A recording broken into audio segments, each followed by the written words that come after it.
people come, they bring in suffering, and they usually bring in a very practiced.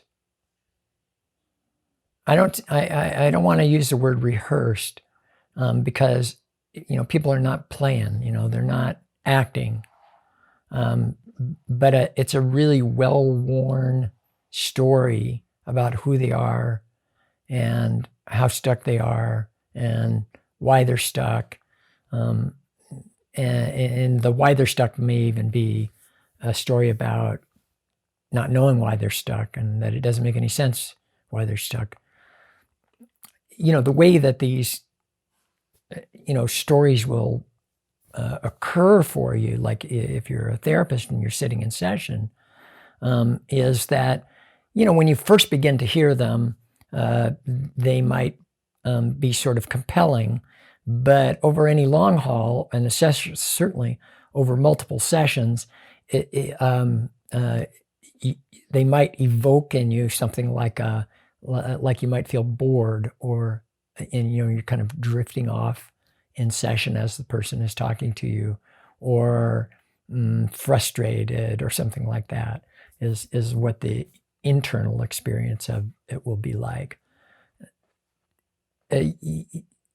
Usually, I think what's going on there is that behavior under aversive control has a certain quality. So behavior that is behavior that is being organized chiefly by escape from hardship or avoidance of some hardship that might come. So that's the predominant factor organizing behavior. Has certain qualities to it that are quite common. You can produce them in laboratory examples, but human examples abound. So when behavior is under some kind of threat, it tends to become somewhat narrower and somewhat inflexible and somewhat insensitive to anything going on around it that doesn't have to do with the route to escape or avoidance.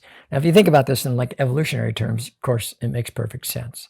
So, if you're a bunny rabbit out on the savannah and you see like a lion, maybe right before the lion showed up, or the sound of the lion or the smell of the lion, maybe, it's the taste of the clover and the feel of the sunshine and, the feel of the breeze. And, and then you look over and you see the lion, and now attention just goes,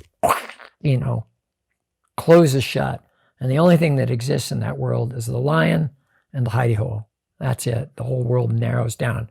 And your behavioral world is the world of, your body amping up and then, run.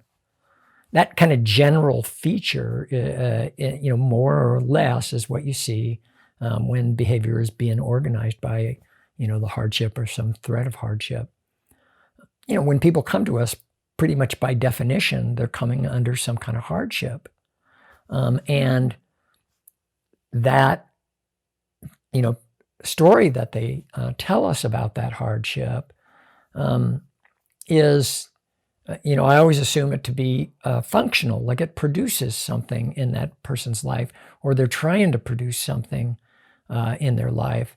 But if you hear it, and I find myself, wanting to kind of ask questions of them of like, I wonder if this is familiar to you, like if you kind of get the feel. So I want to ask them about, like, I hear the pace of, I listen for people, like the pace of speaking that you see.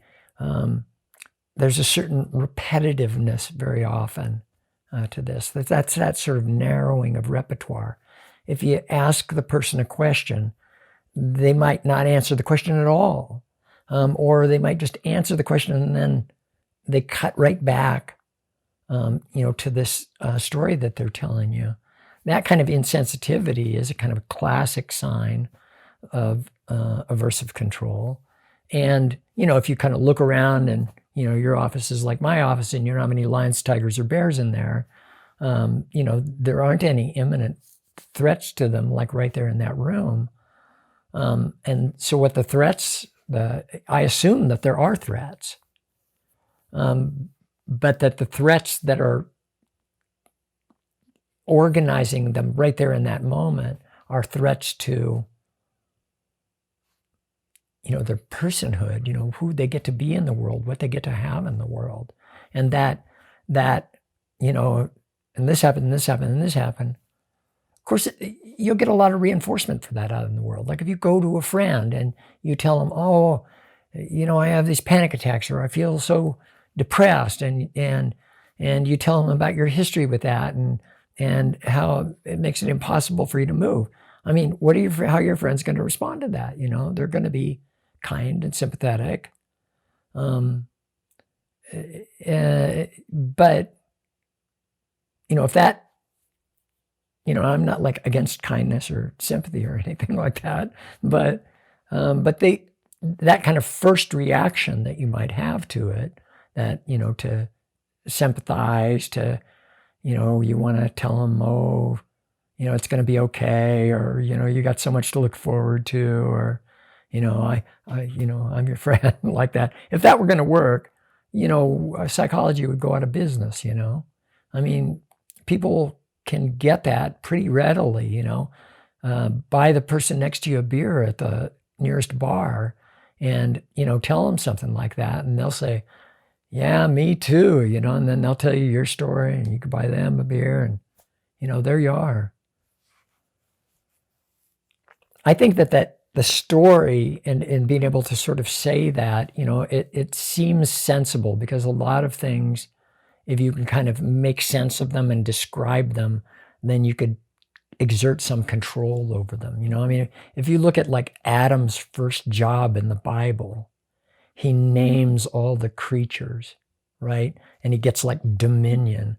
It runs deep in kind of the human, religious narratives, spiritual narratives, human storytelling, that this kind of naming of something, it gives you some kind of power over it. And you can kind of see why. I mean, modern science is the story of categorizing and naming, and thereby, gaining control over things that, were unimaginable. So it isn't like a crazy thing for the person to do, to try to sort of, name this difficulty that they have. But if doing that was going to work, it would have already worked.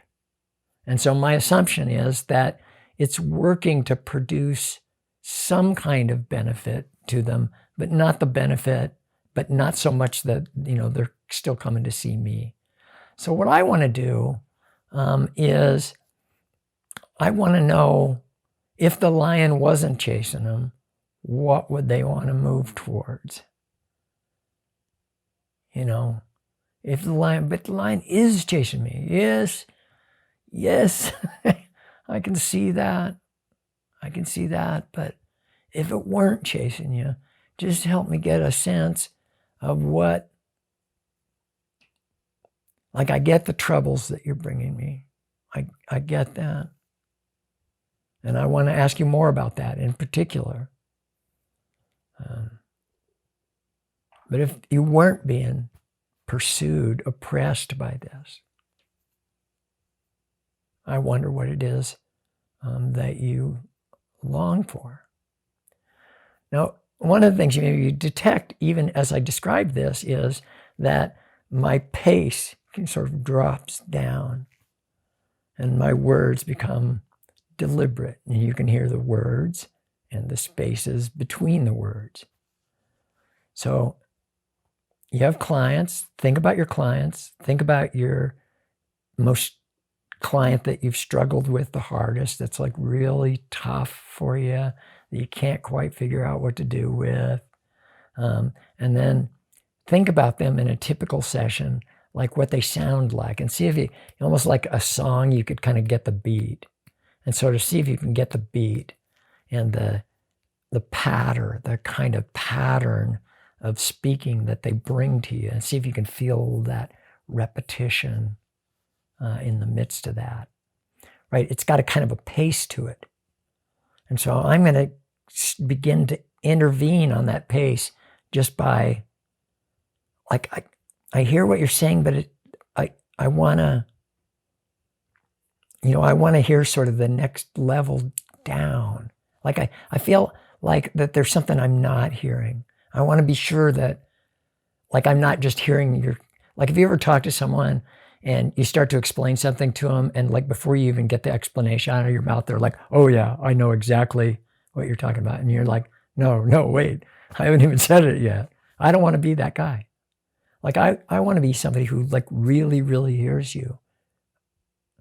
And so I'm going to just ask you, just, like, if you can help me get what it's like to be in your skin, just a little bit, just a hint of it, then it's more likely that I won't, like, ask you to do stupid things. Like, if I have a sense of where it is to stand where you stand. And so could you please help me, help me to sort of see the world from that place. Well, see, that kind of kicking down the pace, and it goes back to the client. And usually what will happen is they'll ramp right back up again. And then I'll apologize. And I might ask them, I'm sorry, but could you go back over what you just said again? And because I feel like there's something I'm not quite getting about it. Now, see, if I'm persistent in that kind of pacing, in that sort of unremitting curiosity, interest to know the inside of your experience, it starts to change your relationship with that experience. Now, this isn't by force. So sometimes I get so interested, and I can see that I'm pushing a person to slow down in the midst of something that, they're pretty terrified about slowing down in. And so sometimes I'll kind of look up into their eyes and see terror, and I, have to kind of apologize for going too fast. I am a creature of enthusiasm. So more than once I've had to say to a client, I'm sorry, sometimes I forget that this is about my pace, or about your pace, not about my pace. And I can see that it's hard for you to listen to me ask these questions, and I'll stop if you want me to. And I look for no's. If people say no, then I'm willing to stop. But I'll ask them, if I could just ask a few more questions, if they could just help me get a little sense. See, it disrupts that pattern, because the storytelling is part of the, like, if you saw somebody who was running away from something, like they ran by you on the street and they were like running like in terror, right? If you knew what running looked like and you could get them to just run in slow motion, like, right? What would happen if you couldn't even stop them, but you could just get them to run more slowly, is that whatever was running after them would catch up, right? And that's what happened. That's what will happen in session. If you slow that, from an act perspective, that kind of fused story about your suffering, if you slow that down and, come down into the grit and grain of it, and to what is lost. So that's that values piece. Like, what would make it worth slowing down here? If it were possible to slow down here, what might you find?